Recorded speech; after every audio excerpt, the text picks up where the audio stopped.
Sermon 136 de saint Augustin, l'aveuglement des Juifs, suite. Que faut-il entendre par ceux qui voient? Les Juifs. Les Juifs voient donc, ils le prétendent, mais en réalité, ils ne voient pas. Que signifie donc ils voient? Ils pensent voir, ils croient voir. Car ils croyaient voir quand ils défendaient la loi contre le Christ. Nous savons, disait-il, voilà comment ils voient. Nous savons ne signifie-t-il pas nous voyons? Pourquoi ajouter que cet homme ne vient pas de Dieu puisqu'il viole ainsi le sabbat? C'est que ces prétendus voyants lisaient la lettre de la loi où il était prescrit de lapider quiconque violerait le sabbat. Nombre, chapitre 15, verset 36. Et pour ce motif, ils soutenaient que cet homme ne venait pas de Dieu. Mais ces croyants étaient aveugles et ils ne voyaient pas que le juge futur des vivants et des morts était déjà venu dans le monde pour juger. Quel arrêt rend-il? Il fait que ceux qui ne voient pas voient, c'est-à-dire que ceux qui reconnaissent leur aveuglement soient éclairés et que ceux qui voient deviennent aveugles, c'est-à-dire que ceux qui ne confessent pas leur aveuglement soient plus endurcis qu'ils ne l'étaient. Aussi, voyez l'accomplissement de ce dernier arrêt. Les défenseurs de la loi, les commentateurs de la loi, les docteurs de la loi, les savants dans la loi ont crucifié l'auteur même de la loi. Quel aveuglement! Et une partie d'Israël y est tombée. Elle y est tombée, ce qui a fait crucifier le Christ et entrer la plénitude des gentils. Que signifie afin que ceux qui ne voient pas voient, afin que la plénitude des gentils entrât, une partie d'Israël est tombée dans l'aveuglement. Romains chapitre 11, verset 26. L'univers entier gisait dans l'aveuglement, mais le Sauveur est venu, afin que ceux qui ne voient pas voient, et que ceux qui voient deviennent aveugles. Les Juifs l'ont méconnu, les Juifs l'ont crucifié, pour lui il a fait avec son sang un remède pour les aveugles. De plus en plus opiniâtres et aveuglés de plus en plus, ceux qui se vantaient de voir la lumière ont crucifié la lumière même. Quel aveuglement d'avoir éteint la lumière! Mais cette lumière éteinte sur la croix a éclairé les aveugles. Écoute, un ancien aveugle, maintenant éclairé, reconnaît combien ils ont été malheureux de heurter contre la croix pour avoir refusé d'avouer aux médecins leur aveuglement.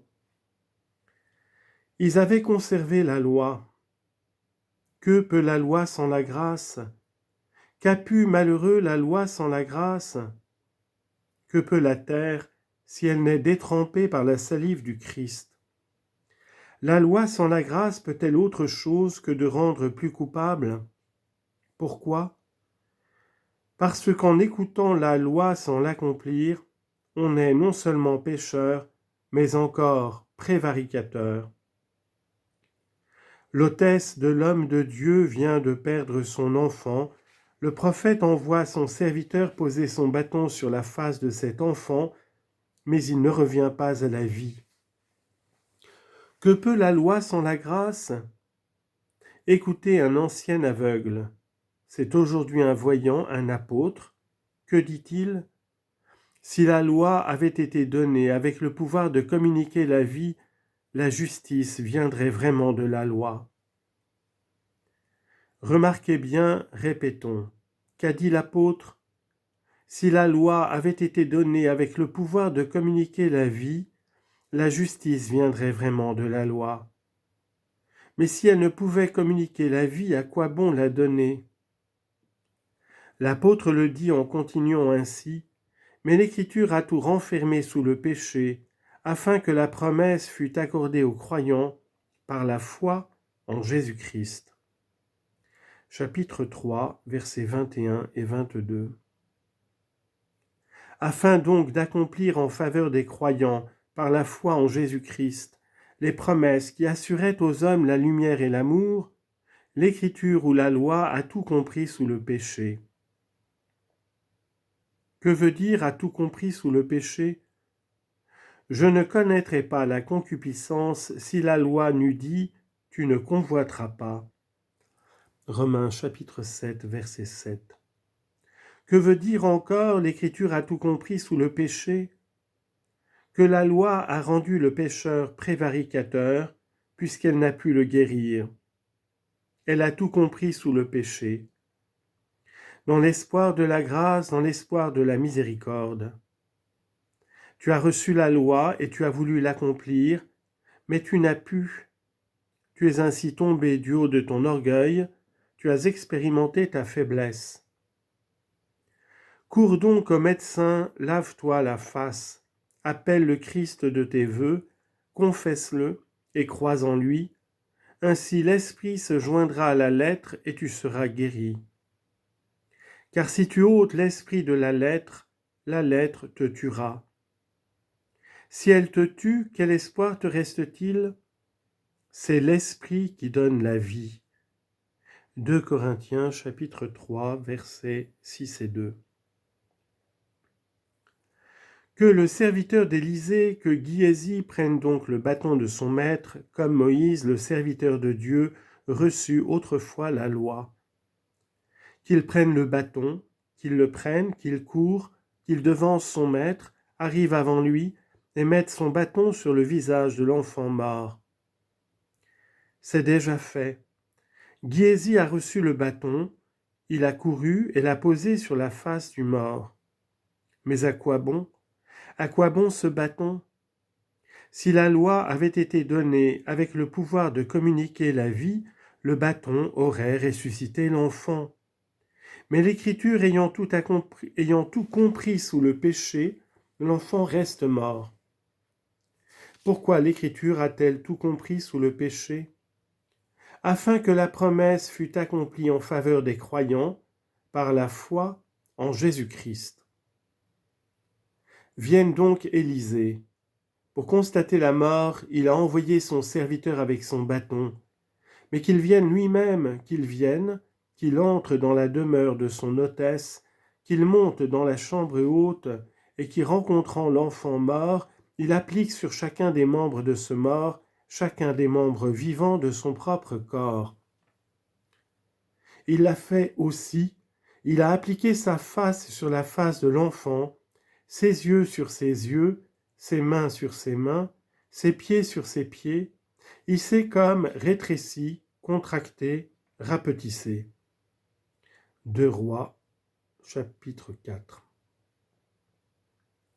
Il s'est comme rétréci, comme diminué. Ainsi celui qui avait la nature divine s'est anéanti en prenant la nature de serviteur. Philippiens 2, 6. Tout vivant, il s'est appliqué sur l'enfant mort. Qu'est-ce à dire ? Vous voulez le savoir ? Écoutez l'apôtre, Dieu a envoyé son Fils. Mais s'appliquer sur l'enfant mort, l'apôtre va le dire, il continue en effet, dans une chair semblable à la chair de péché. Romains 8, 3. S'appliquer vivant sur le mort, c'est donc venir à nous, non pas avec une chair de péché, mais avec une chair semblable à la chair du péché. Nous étions morts dans notre chair de péché. Le Christ s'est approché de nous avec une chair semblable à notre chair de péché. Il est mort sans être condamné à mort. Lui seul était libre parmi les morts. Il est mort parce que tous les hommes étaient condamnés à mort par le péché. Comment les hommes revivraient-ils si celui qui était seul sans péché n'était venu comme pour s'appliquer sur eux avec une chair semblable à la chair de péché ? Ô Seigneur Jésus, vous qui avez souffert pour nous et non pour vous, vous qui n'avez commis aucune faute et qui en subissez la peine, ah, c'est pour nous délivrer et de toute faute et de toute peine.